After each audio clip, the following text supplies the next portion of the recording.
안녕하십니까. 한의학입문TV 강의를 맡은 한의사 이한영입니다. 반갑습니다. 오늘은 중경서 조문 70조 도핵 승기탕에 대해서 같이 한번 알아보겠습니다. 도핵 승기탕 하니까 일단은 승기탕에다가 도인을 가한 거죠.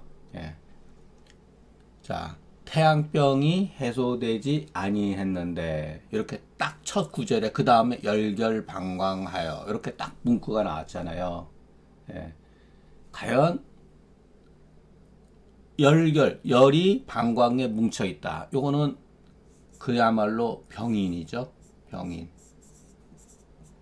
자, 일단 중경서 글 쓰는 방식에 위배된 거죠. 이 자체는. 왜냐면은 중경서는 이와 같은 병이 문자를 쓰지 않을 뿐더러, 자, 어떤 근거에 의해 가지고서 태양병이 해소되지 않는데 이것은 주관적인 판단이잖아요. 열이 방광에 뭉쳐 있다. 방광이라는 건 실질적으로 방광 장기를 말하는 게 아니라 하복부죠. 열이 하초에 뭉쳐 있다. 이런 표현이라고 볼 수가 있죠. 그런데 열이 하초에 맺혀 있는지 어떠한 근거를 가지고서 이와 같이 규정을 하느냐. 이거는 기본적으로 중경서 글쓰기 방식에 차이가 있는 거다. 이것은 이런 게 바로 누군가가 집어넣은 글이다. 이게 대번에 알 수가 있죠. 자, 그 사람이 광증과 같거든. 약간 발작을 한다든가 미친 이런 정신이 혼미해진다든가 이런 뜻을 가지고 있죠. 그런데 이 다음에 혈이 자하면은, 혈이 스스로 나으면은, 아래로 이제 배설이 되는 경우는 낫나니 치료가 되니 이와 같은 증상이 없어진다는 거죠. 자, 그 외증이 풀리지 해소되지 아니했거든 오히려 아직은 공격해서는 안 된다. 그러니까 마땅히 먼저 외증을 해소하고 해서 외증이 해고되고 나서 다만 소변 급결자는 이에 공격을 할 수가 있다. 그럴 때는 도액 승기탕이 맞다. 글이 굉장히 길죠. 굉장히 글인데, 자, 제가 이거를 그냥 제가 임의적으로 했다고 그러지만은 중경서 이렇게 정문에 비교해서 글을 쓰면은 이렇게 간단한 글이에요. 그 사람이 약간 광기가 있는 것 같은데 번조하면서 소복이 급결한다. 소복이 이렇게 여기 급작이잖아요. 딱 누르자마자 이거는 굉장히 통증 같은 경우를 느낄 수 있다든가 이렇게 본인이 이렇게 다리를 확 듣는다든가 이렇게 이 소복이라 그러지만은 이 어혈의 증후군은 좌복이라는 말을 많이 써요. 좌복, 좌측의 복부, 하복부. 그러니까 우리가 배꼽 옆으로 해서 밑으로 압박을 주자마자 촉진하자마자 환자가 발을 바짝 든다든가 그런다든가 그게 바로 급결과 같은 거예요. 그러면은 이것은 어혈의 징후가 있을 수가 있구나. 자, 그러면은 이런 경우는 주로 여자한테 많이 나타나고 남자들한테는 거의 나타나지 않는다고 그래요. 그러면은 남자한테 과연 이거를 쓸 수가 없느냐? 쓸 수는 있죠. 그런데 확률적으로 생리하고 관계되어 있을 때는, 그러니까 우리가 생리가 정상적으로 주기가 되지 않았을 때, 이렇게 끊어지거나 이랬을 때 어떤 원인에 의해서 그럴 때는 소복 급결의 확률이 있을 수 있다는 거죠. 이와 같은 증상을 가질 수가 있다는 거죠. 이럴 때는 반드시 도액승리탕을 써가지고 피가 고여있는 어혈이 스스로 배출이 되면은 낫는다. 이렇게 보는 것이 요 조문이 비교적 그래도 합당하지 않을까 이렇게 생각이 듭니다. 다시 한번 보면은 굉장히 조문이 길은데 여기 이 열결 방광이라는 말은 제가 쓴 조문에는 없죠. 그러니까 뒤에서도 설명했죠. 이것을 통해 가지고서 이렇게 그 사람이 다소 광증 같은 게 있고 번조증이 있으면서 소복 급결이 있는 것, 이것이 열결 방광이라는 것을 의미하는 것이죠. 그러니까 엄밀하게 요 조문에 다 있죠. 이렇게. 예. 그러니까 여기에서도 혈자하, 하자유라고 하는 것은 이것은 바로 뭐냐면은 병리기전이죠. 이렇게 되면은 치료가 된다라고 누군가가 이 답을 가르쳐 준 거예요. 그러니까 혈자하, 자하즉 유라고 하는 것은 도액 승기탕을 사용해야 된다는 당위성을 이 조문에다가 표시한 거죠.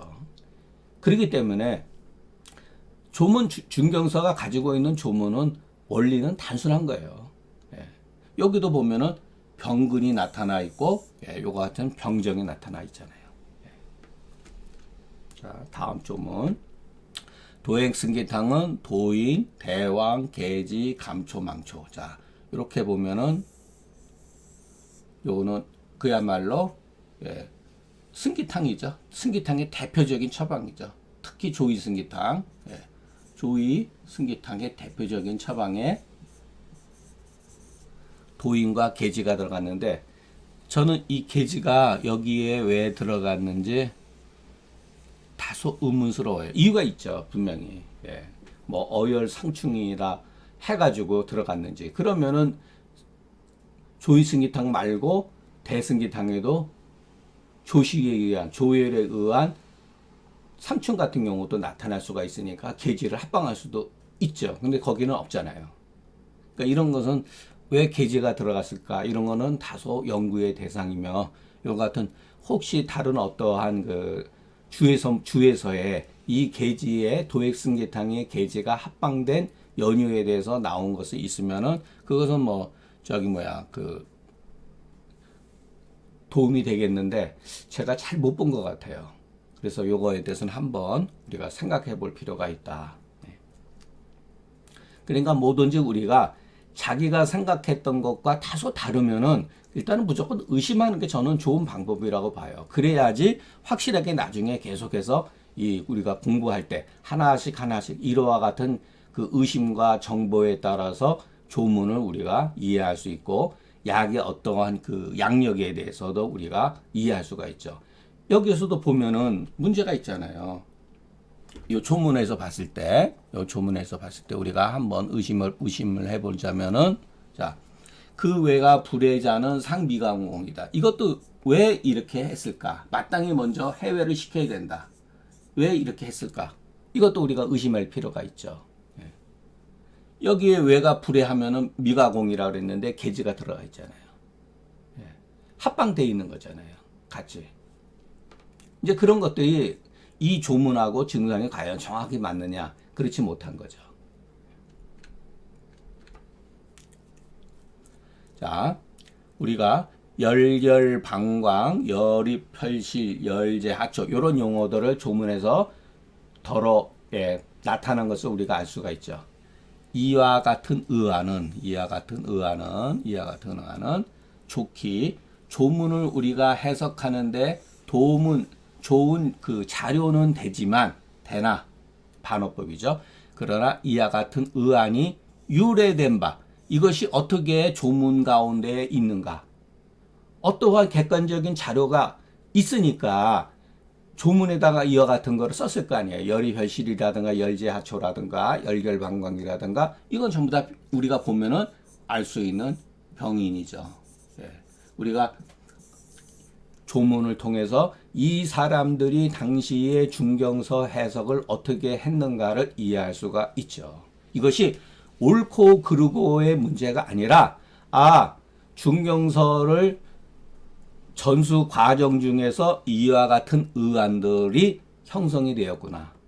이런 거는 전부 다 금계요략이라든가 제병원어론 수나라 때 제병원어론이 나왔지 않습니까? 거기에 보면 이와 같은 용어들이 다 있어요. 이런 것들이 있는 거예요. 그러면 우리는 이렇게 생각할 수 있죠. 이거는 중경서가 금계요략이나 제병원어론에서 연론으로 영향을 주었구나 이렇게 생각할 수가 있는데 그것이 아닐 수가 있다는 거예요. 반대로 금계요략이나 제병원어론의 그때 당시의 의안이 중경서 조문으로 일부 끼어 들어갈 수 있는 개연성도 있다. 이렇게 볼 수가 있는 거예요. 그러면은 우리가 생각하는 거 있는 것은 중경서 그 조문 자체가 전수 과정 중에서 후세에 많은 사람들의 영향을 받았다는 것은 아닌가 이렇게 추측할 수가 있는 거죠. 자, 그래서 반드시 이와 같은 의안이 유래된 바 소자라고 무엇에 의하다, 당하다 이런 식으로 사역 동사가 될 수가 있어요. 사역적인 의미가 될 수가 있어요. 그러니까 유래된 바를 고신하다, 의심하지 않고 추론하지 않고 맹목적으로 이와 같은 병인들을 믿게 되면 이것은 참남에서 증거가 없는 거다. 그러니까 이런 거에 의해서 우리가 사실은 의식이 전도가 된 거예요. 열결방광했기 때문에 처음 조문으로 다시 돌아가서 자, 열결방광에서 당연히 이와 같은 것이 생겼다라고 생각하는 것은 착각이에요.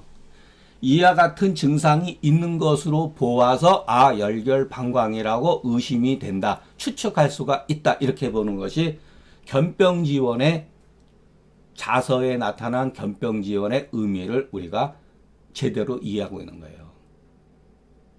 이것은 이미 답을 가르쳐 준 거잖아요. 그러니까 잘못된 글이죠. 자, 이에 소복급결과 번조, 광증, 이와 같은 증상, 이것은 우리가 객관적인 증상이잖아요. 이것은 누구나 경험되어지는 증상이잖아요. 일단 소복급결과 번조, 광증으로 열결방광을 도모하는 것은 옳다. 그래도 옳다. 이거는 우리가 중경소 조문을 받아들인 입장에서 이렇게 봐야 된다는 거예요. 그런데 이와 같은 증상을 살피지 않고 다만 열결방광하고 방위를 모하면 옳지 못하다. 이렇게 공부를 우리가 해온 거예요. 증상을 관찰하지 않고 열결방광에는 도인승기탕이 열결방광은 어혈증이니까 해야 된다. 어혈방광이기 때문에 이와 같은 증상이 나타난다. 이렇게 규정을 하면 안 된다는 거예요. 소복급결과 번조, 광증은 이것으로 보아서 열결방광이라고 우리가 병인을 추측하는 것이 올바른 태도지, 열결방광하기 때문에 소복급결과 번조, 광증이 나타났다고 판단하면 안 된다. 이게 글이 전도가 된 거죠. 네. 이거 또 글이 왜 있는 게 나와가지고.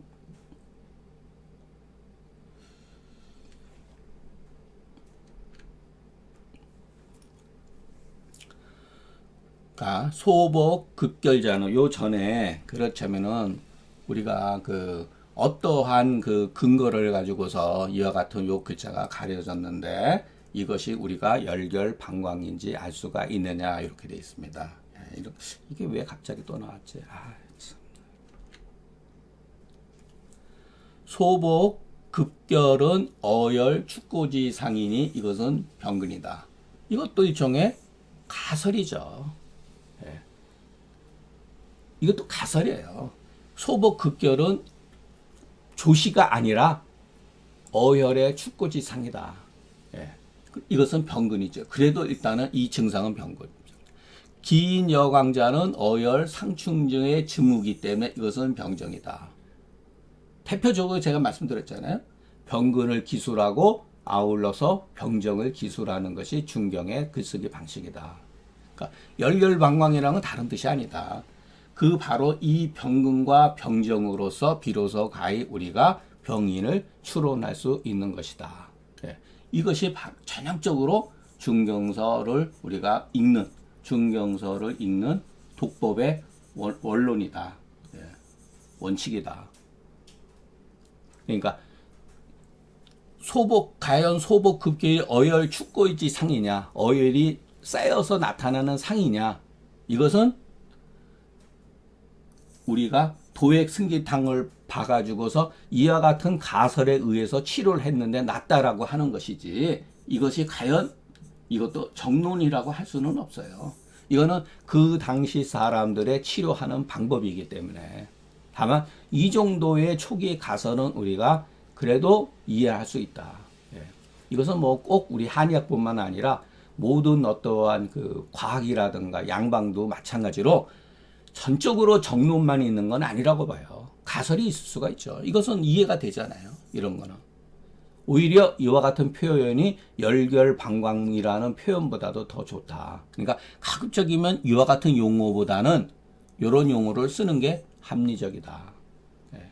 이건 오해 소지가 있는 거거든요. 예. 자, 우리가 실제 이제 임상에서 소복을 우리가 촉진해야 되죠. 우리가 환자를 베드에 눕혔을 때 이렇게 촉진을 할 때 위에서부터 흉욕고만이 있는지 심화비가 있는지 흉욕고만이 있는지 그러니까 결흉이 있는지 그리고 동계가 있는지 그리고 벌써 환자가 누워서 딱 그 보면은 어느 정도 자기가 짐작을 약간은 하고 들어가야 돼요.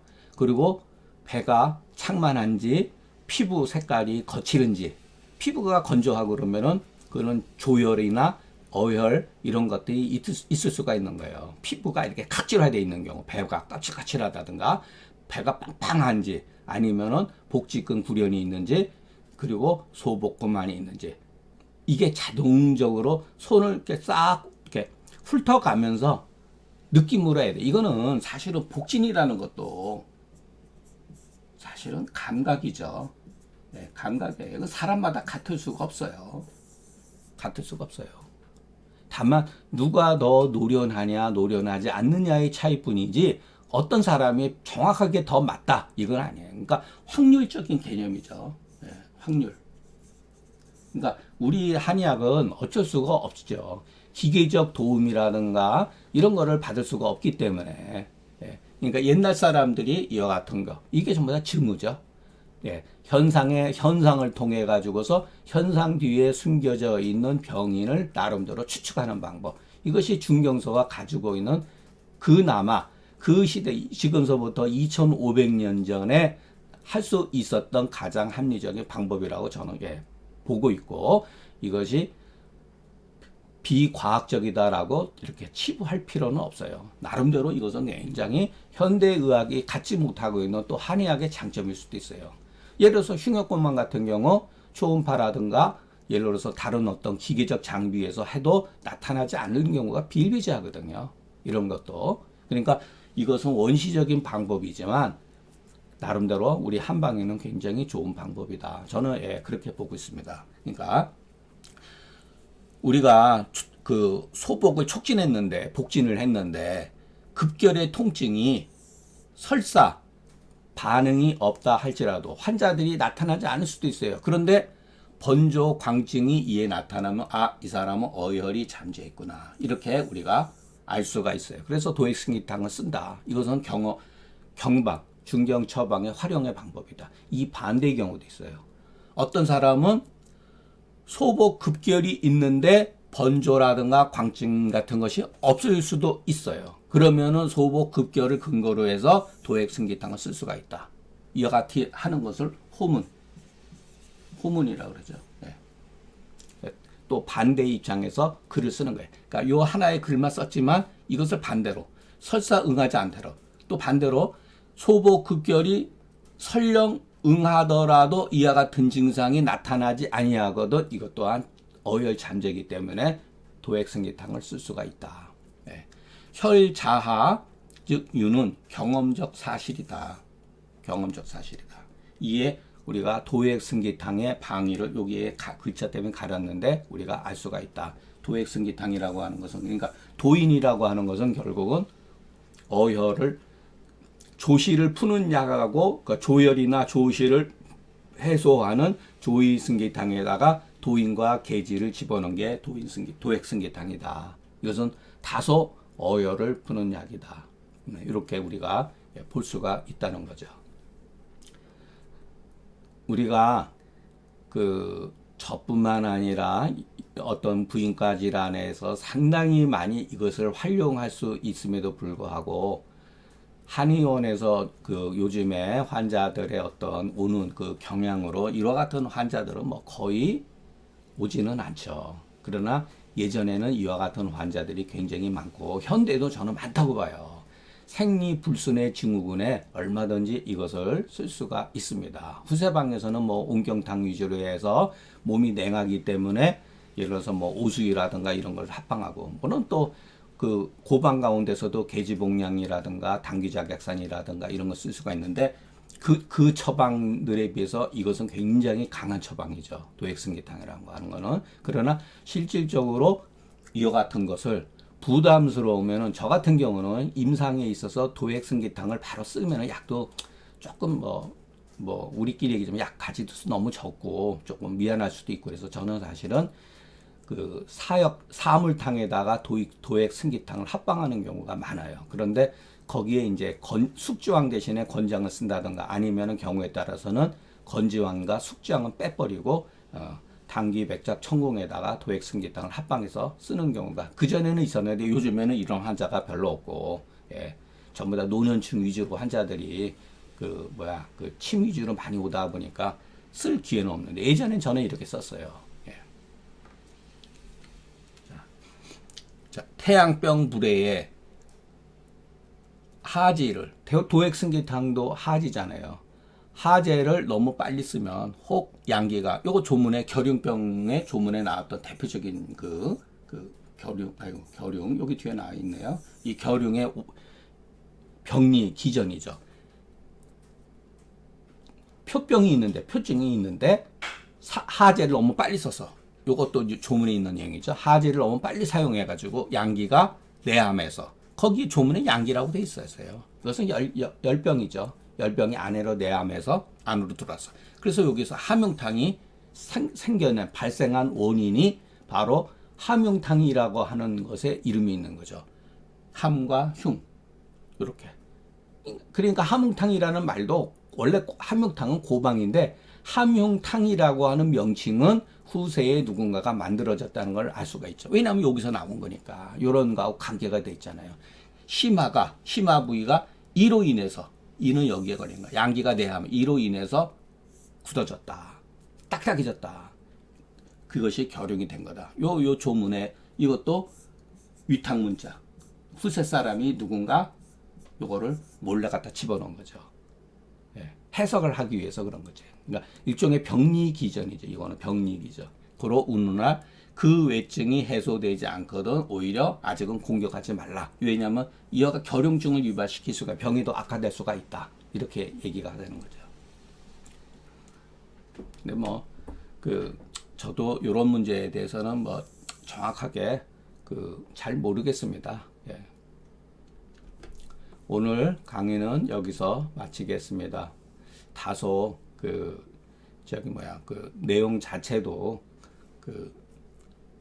딱 이거는 이거다라고 말씀드릴 수가 없는 게 사실은 이것은 의학이면서 하나의 경험이고 의학이고 또 경험이고 이 경험에 나름대로 가설이 없는 게 아니잖아요. 소복 급결이라고 그래서 또는 소복 고만이라고 그래가지고서 그것이 어열 축적이다라고 하는 거 판단 내린 것은 과거 사람들의 어떠한 의안이죠. 의안이라 하더라도 이것은 엄밀하게 말하면 가설이다. 그러나 제가 누차 말씀드렸듯이 이것은 초기의 가설이면서 어느 정도 타당성을 갖추고 있기 때문에 이것을 배제해가지고는 이것마저도 배제를 하면은 참 치료하기가 어렵죠. 물론 사람에 따라서 나는 이것을 얼마든지 그냥 자궁의 염증이라든가 이런 걸 해가지고 후세방에 예를 들어서 무슨 금은화라든가 이와 같은 거를 쓰는 분도 없지 않아 있어요. 그것은 그분대로 나름대로 훌륭한 자기의 어떤 논리죠. 저는 그런 것을 부정하지는 않아요. 왜냐하면 저도 그와 같은 과정을 겪었기 때문에. 그러나 우리가 일단은 중경서 조문을 공부하는 기본적인 그와 같은 입장에서 그 사람들의 설명을 어느 정도 받아들이는 입장에서 보자면은 저는 이 어열 축혈이라고 하는 것을 받아들이는 것이 옳지 않겠는가라고 생각을 하고 있습니다. 경청해 주셔서 감사합니다.